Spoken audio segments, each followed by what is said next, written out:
Hi hello welcome back to my channel. ಹೆಂಗಿದ್ದೀರಾ friends? ಚೆನ್ನಾಗಿದ್ದೀರಾ? ನಾನು ಕೂಡ ತುಂಬ ಚೆನ್ನಾಗಿದ್ದೀನಿ ನೋಡ್ರಿ. ನೋಡಿ ಫ್ರೆಂಡ್ಸ್, ನಾನು ಬೆಳಗ್ಗೆ ಲಾಗನ ಸ್ಟಾರ್ಟ್ ಮಾಡ್ತಾಯಿದ್ದೀನಿ. ಇಲ್ಲಿ ರೊಟ್ಟಿನ ಮಾಡ್ತಾಯಿದ್ದೀನಿ. ಅದನ್ನು ಕೂಡ ನಿಮ್ಮ ಜೊತೆಗೆ ಶೇರ್ ಮಾಡ್ಕೊತೀನಿ ರೀ. ಡೈಲಿ ನಮ್ಗೆ ಒಂದು 30ರಿಂದ 40 ರೊಟ್ಟಿ ಬೇಕು ದಿನಾನು. ಯಾಕಂದ್ರೆ 3 ಟೈಮ್ ಅದೇ ಅಲ್ರಿ ನಮ್ಮದು ಊಟ. ಹಾಗಾಗಿ ರೊಟ್ಟಿ ಮಾಡ್ತಾಯಿದ್ದೀನಿ ಫ್ರೆಂಡ್ಸ್. ಇವತ್ತು ಇದ್ರ ಜೊತೆಗೆ ನಾನು ವಟಾಣಿ ಕಾಳು ಪಲ್ಯ ಮಾಡ್ತಾಯಿದ್ದೀನಿ. ಅದನ್ನು ಕೂಡ ಯಾವ ರೀತಿ ಮಾಡೋದು ಅಂತ ಹೇಳಿ ನಿಮ್ಮ ಜೊತೆಗೆ ಶೇರ್ ಮಾಡ್ಕೊತೀನಿ ಫ್ರೆಂಡ್ಸ್. ಎಲ್ಲರ ಮನೆಯಲ್ಲಿ ಮಾಮೂಲಾಗಿ ಮಾಡ್ತಾರೆ, ಬಟ್ ನಾವು ಯಾವ ಥರ ಮಾಡ್ತೇವೆ ಅನ್ನೋದನ್ನು ಕೂಡ ನಾನು ನಿಮ್ಮ ಜೊತೆಗೆ ಶೇರ್ ಮಾಡ್ಕೊತೀನಿ ರೀ. ಇವಾಗ ನೋಡಿ, ರೊಟ್ಟಿ ಮಾಡೋದು ಮುಗಿತ್ಲೆ ನಾನು ವಟಾಣಿ ಕಾಳಿನ ಒಂದು ಪಲ್ಯನ ಮಾಡ್ತೀನಿ. ನಮಗೆ ಡೈಲಿ ಬೆಳಗ್ಗೆ ರೊಟ್ಟಿ ಇಲ್ಲಾಂದರೆ ಕೆಲಸನೇ ಇಲ್ಲರಿ. ಯಾವುದೇ ಥರ ಈ ನಾಷ್ಟಾದ ಬೆಳಗ್ಗೆ ತಲೆ ಕೆಡ್ಸ್ಕೊಳಂಗಿಲ್ಲ. ನಾವು ರೊಟ್ಟಿನ ಜಾಸ್ತಿ ಮಾಡೋದು. ಬಿಸಿ ರೊಟ್ಟಿನ ತಿಂದು ಎಲ್ಲರೂ ಕೆಲಸಕ್ಕೆ ಹೋಗಿಬಿಡ್ತಾರೆ. ನಮ್ಮ ಹಳ್ಳಿಗಳ ಸೈಡು ಬೆಳಗ್ಗೆ ಈ ಥರ ಇಡ್ಲಿ, ವಡೆ, ಪಡ್ಡು, ದೋಸೆ ಈ ಥರ ಜಾಸ್ತಿ ಮಾಡೋಂಗಿಲ್ಲ.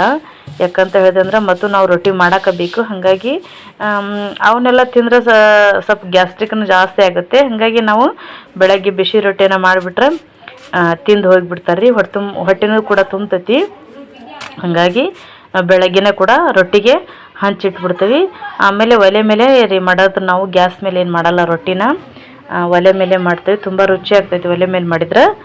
ಇವಾಗ ರೊಟ್ಟಿ ಮುಗೀತ್ರಿ. ನೋಡಿ ಫ್ರೆಂಡ್ಸ್, ಮಳೆ ಚಲುವಾಗಿ ಇವತ್ತಿಗೆ ಒಂದು 15 ದಿವಸ ಆಯಿತು. ಹೊರಗೆ ಹೋಗೋಕ್ಕೆ ಬಿಡ್ತಿಲ್ಲ, ತುಂಬ ಮಳೆ ಇದೆ. ಎಲ್ಲ ಕಡೆನೇ ಹೀಗೆ ಅಂತ ತಿಳ್ಕೊತೀನಿ. ಯಾಕಂದರೆ ಎಲ್ಲ ಸೈಡು ಮಳೆ ಜಾಸ್ತಿ ಆಗಿಬಿಟ್ಟಿದೆ ರೀ. ಇವಾಗ ನೋಡ್ರಿ, ನಾನು ವಟಾಣಿ ಕಾಳಿನ ಒಂದು ಪಲ್ಯ ಮಾಡ್ತಾಯಿದ್ದೇನೆ. ವಟಾಣಿ ಕಾಳು ಕುದಿಲಿಕ್ಕೆ ಇಟ್ಟಿದ್ದೀನಿ. ನಾನು ಇದಕ್ಕೆ ಒಂದು ಚಿಕ್ಕದಾದ ಈರುಳ್ಳಿ, ಕೊತ್ತಂಬರಿನ ಹೆಚ್ಚಿಕೊಂಡಿದ್ದೀನಿ ರೀ. ಇವಾಗ ಎಣ್ಣೆ ಕಾಯ್ಲಿಕ್ಕೆ ಇಟ್ಟಿದ್ದೀನಿ. ಕಾಳುಗಳು ಕೂಡ ಕುದ್ದಿವೆ. ಇವಾಗ ಈರುಳ್ಳಿ ಮತ್ತು ಕೊತ್ತಂಬರಿನ ಸ್ವಲ್ಪ ಹಾಕಿದ್ದೀನಿ. ಸ್ವಲ್ಪ ಮೇಲ್ಗಡೆ ಹಾಕೋಕೆ ಇಟ್ಟಿದ್ದೀನಿ. ಇವಾಗ ಎಣ್ಣೆಯಲ್ಲಿ ಉಳ್ಳಾಗಡ್ಡೆನ ಫ್ರೈ ಮಾಡ್ತಾಯಿದ್ದೀನಿ ರೀ. ಫ್ರೈ ಆದ್ಮೇಲೆ ನಾನು ಕುದ್ದಿರ್ತಕ್ಕಂಥ ವಟಾಣಿನ ನಾನು ಇದಕ್ಕೆ ಸೇರಿಸ್ಕೊಳ್ತೇನೆ ರೀ. ಪೂರ್ತಿ ಈರುಳ್ಳಿ ಸ್ವಲ್ಪ ಕಂದು ಬಣ್ಣ ಬರೋವರೆಗೂ ನಾನು ಈರುಳ್ಳಿಯನ್ನು ಎಣ್ಣೆಯಲ್ಲಿ ಕೈಯಾಡ್ಕೊಳ್ತೇನೆ ರೀ. ಇವಾಗ ನೋಡ್ರಿ, ಈರುಳ್ಳಿ ಬೆಂದಿದೆ. ಇದಕ್ಕೆ ಸ್ವಲ್ಪ ಅಚ್ಚ ಖಾರದ ಪುಡಿ, ಅರಿಶಿನ ಪುಡಿಯನ್ನು ಕೂಡ ನಾನು ಹಾಕ್ಕೊಂಡಿದ್ದೀನಿ. ಎಣ್ಣೆಯಲ್ಲೇ ಹಾಕಿದರೆ ತುಂಬ ಚೆನ್ನಾಗಿ ಕಾಣ್ತೈತಿ, ಟೇಸ್ಟು ಬರ್ತೈತಿ ಪಲ್ಯ. ಹಾಗಾಗಿ ಎಣ್ಣೆಯಲ್ಲೇ ಹಾಕ್ಕೊಂಡಿದ್ದೀನಿ ನಾನು. ಇವಾಗ ವಟಾಣಿ ಕಾಳು ಕುದ್ದಿದ್ವಲ್ರಿ, ಅವನ್ನ ಹಾಕ್ಕೊಂಡಿದ್ದೀನಿ. ಹಾಗೆ ಕೊತ್ತಂಬರಿನ ಸ್ವಲ್ಪ ಎತ್ತಿಟ್ಟಿದ್ದೆ, ಅದನ್ನು ಕೂಡ ನಾನು ಹಾಕ್ಕೊಂಡಿನಿ ರೀ. ಇವಾಗ ಸ್ವಲ್ಪ ಇದನ್ನು ಕುದಿಲಿಕ್ಕೆ ಬಿಡ್ಬೇಕು ರೀ. ವಟಾಣಿ ಕಾಳು ಸ್ವಲ್ಪ ಮೆತ್ತಗಾಗಬೇಕು.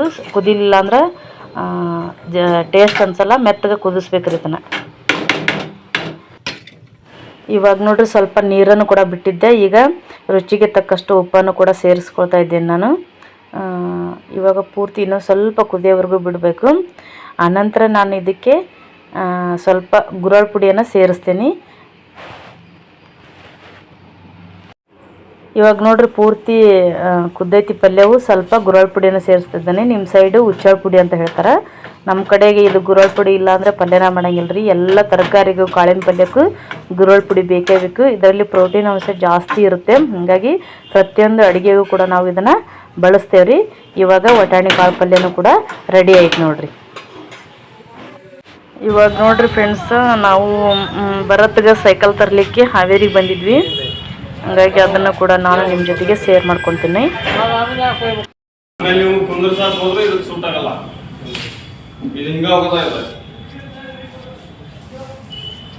ಕ್ಯಾರಿಯರ್ ಇದ್ದದ ತಗೋ, ಅದು ಚಂದ ಕಾಣಿಸಲ್ಲ ಅಷ್ಟೇ. ನೋಡಿ, ಇದು ಎಷ್ಟು ಚಂದ ಕಾಣಿಸ್ತೈತಿ, ಅದೇ ಹೆಂಗೆ ಕಾಣಿಸ್ತೈತಿ. ಆಮೇಲೆ ಡಬಲ್ ಸ್ಟ್ರಕ್ಚರ್ ಇದೆ. ಹಾಂ, ಈ ತರದ ಸೈಕಲ್ ಅದಕ್ಕೆ ಕ್ಯಾರಿಯರ್ ಇದ್ರ ಶಕಬ್ಜರ್ ಬರ್ತಾವ. ಕ್ಯಾರಿಯರ್ ಇಲ್ಲ ಅಂತ ಬರಂಗಿಲ್ಲ. ಯಾಕಂದ್ರೆ ಅಷ್ಟು ವೇಟ್ ಅಂತ ಇದ್ರಾಗ ಡಿಸ್ಕ್ ಅಲ್ಲಿತ್ತಲ್ಲ, ಇದು ಕೊಟ್ಟಿದ್ದಲ್ಲ, ಇರೋದೈತಲ್ಲ. ಭರತ ನೋಡ್ರಿ, ತುಂಬ ಹಠ ಮಾಡ್ತಿದ್ದ ಸೈಕಲ್ ಬೇಕಂತೇಳಿ. ಹಾಗಾಗಿ ಹಾವೇರಿಗೆ ಬಂದೀವ್ರಿ ಸೈಕಲ್ ತರ್ಲಿಕ್ಕೆ. ನೋಡ್ರಿ, ತೊಗೊಂಡಾನ. ಎಷ್ಟು ಹೇಳಿದ್ರಿ ಕೇಳಲಿಲ್ಲ. ಸ್ವಲ್ಪ ಸ್ಕೂಲ್ ದೂರ ಆಗೋದ್ರಿಂದ ಸೈಕಲ್ ತೊಗೊಳಕ್ಕಾಗಿ ಬಂದೀವ್ರಿ ನಾವು ಹಾವೇರಿಗೆ ಇವತ್ತು.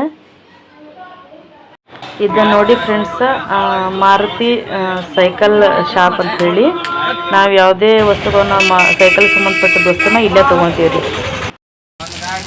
ಇಲ್ಲಿ ನೋಡಿ ಫ್ರೆಂಡ್ಸ್, ತುಂಬ ಮಳೆ ಬರ್ತಿದೆ, ಹೊರಗಡೆನೇ ಹೋಗೋಕ್ಕಾಗ್ತಿಲ್ಲ. ಆದರೂ ನಮ್ಮ ಬರತ್ತೆ ತುಂಬ ಹಠ ಮಾಡಿದ, ನನಗೆ ಸೈಕಲ್ ಬೇಕೇ ಬೇಕಂತೇಳಿ. ಹಾಗಾಗಿ ಈ ಮಳೆಯೊಳಗೆ ಬಂದೀವ್ರಿ ತಗೋನಕ. ನಾವು ನೋಡ್ತಾ ಇದ್ರಲ್ಲ, ಮಳೆ ಕೂಡ ಹೊರಗೆ ಹೋಗೋಕ್ಕೆ ಬಿಡ್ತಿಲ್ಲ, ಅಷ್ಟೊಂದು ಮಳೆ ಬರ್ತಾ ಇದೆ. ಇದು ಇಲ್ಲಿ ಸರ್ಕಾರ ದವಾಖಾನೆ ಹತ್ರ ಅಂದ್ರೆ ಜಿಲ್ಲಾ ಆಸ್ಪತ್ರೆ ಪಕ್ಕದೊಳಗೆ ಹಾಕೈತ್ರಿ ಅಂಗಡಿ. ಇವಾಗ ನೋಡ್ರಿ ಫ್ರೆಂಡ್ಸ್, ಹಾವೇರಿದ್ದ ಊರಿಗೆ ಸೈಕಲ್ ತೊಗೊಂಬಂದಿವಿ ನಾವು ಗಾಡಿ ಮೇಲೆ ಹಾಕ್ಕೊಂಡು, ಟೆಂಪುದೊಳಗೆ ಹಾಕ್ಕೊಂಡು. ಇವಾಗ ಪೂಜೆ ಮಾಡ್ತಿದ್ರೆ ಹೊಸ ಸೈಕಲ್ ಅಂತೇಳಿ. ಇಲ್ಲಿ ನಮ್ಮ ಹರ್ಷಿತಾ, ಪ್ರಜ್ವಲ್, ವಿನುತಾ ಅವ್ರು ಅಷ್ಟು ಅದಾರ. ನಮ್ಮ ಮನೆಯವರು ಸೈಕಲ್ಗೆ ಮಾಲಿ ತೊಗೊಂಡಿದ್ರು, ಮಾಲಿ ಕಟ್ಟಕ್ಕೆ ಕರ್ಕೊಂಡಾರ್ರಿ. ನಾನು ಕೂಡ ಪೂಜೆ ಮಾಡ್ತಿದ್ದೀನಿ. ಇವಾಗ ಇಲ್ಲೇ ದೇವಸ್ಥಾನಕ್ಕೆ ಹೋಗಿ ಬರ್ತಾನಂತ ಹೇಳಿ ಸೈಕಲ್ ಪೂಜೆ ಮಾಡಿ ಕಳ್ಸಾಕತ್ಕೊಂಡವ್ರಿ. ನಮ್ಮ ಹುಡುಗರೆಲ್ಲ ತುಂಬ ಖುಷಿ ಪಟ್ರಿ. ಮನ್ಯಾಗ ನನ್ನ ಹತ್ತಿಸ್ಕೊಂಡೋಗು ನನ್ನ ಹತ್ತಿಸ್ಕೊಂಡು ಅವ್ರ ಅಣ್ಣ ಕೂಟಾಗ ನ್ಯಾಯ ತೆಗ್ದಾರ್ರಿ. ಈಗ ಇದ ಫಸ್ಟ್ ಅಲ್ರಿ, ಹಾಗಾಗಿ ಅದ್ರಾಗ ಮಳೆ ಬಂದು ಎಲ್ಲ ರೋಡ್ ನೋಡಂಗಿಲ್ರಿ. ಹಾಗಾಗಿ ನೀನೊಬ್ಬನ ಹೋಗಿ ಬಾ ಅಂತ ಹೇಳಿ ಗುಡಿ ಕಳ್ಸಕ್ಕೆ ರೆಡಿ ಮಾಡಕತ್ಕೊಂಡವ್ರಿ. ನೋಡ್ರಿ ನಮ್ಮ ಪ್ರಜ್ವಲ್ ಯಾ ನಮ್ನಿ ಮಾಡಕತ್ಕೊಂಡನ.